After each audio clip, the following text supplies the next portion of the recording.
নারাবিলের খাল ঘনবসতিপূর্ণ এলাকা হওয়ায় বাসাবাড়ির আবর্জনায় এবং পোলট্রি খামারিদের বিষটা এই খালে ফেলা হয়।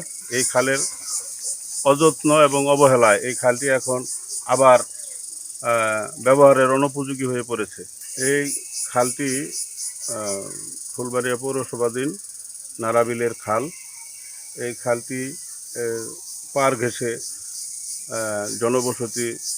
ঘনবসতিপূর্ণ এলাকা হওয়ায় বাসাবাড়ির আবর্জনায় এবং পোলট্রি খামারিদের বিষটা এই খালে ফেলা হয় এবং বাসাবাড়ির দুর্গন্ধযুক্ত ময়লা এবং ল্যাট্রিনের ময়লা সহ পাইপলাইনের মাধ্যমে দেওয়া হয়েছে। এই পার ঘেঁষে একটি রাস্তা ফুলবাড়িয়া টু ময়মনসিংহের সড়ক হইতে খালের পার ঘেঁষে মুক্তাগাছা টু ফুলবাড়িয়া রাস্তা পর্যন্ত বহু জনগণ চলাফেরা করে। এখান দিয়ে চলাচলের জন্য অনুপযোগী হয়ে গেছে, এতটাই দুর্গন্ধ।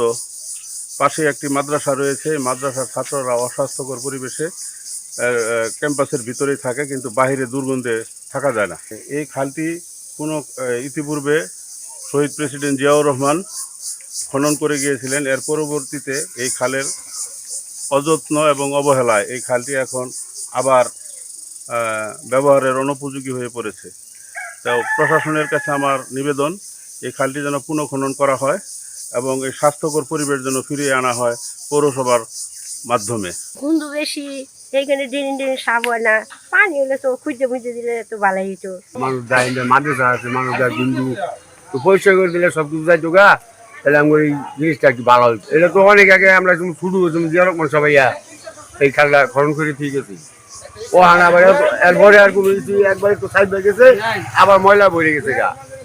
আমগর তো অনেক সমস্যা, আমার বিরাট সমস্যা হয়ে গেছে, গুন্ডটা বেশি হয়ে গেছে আর কি।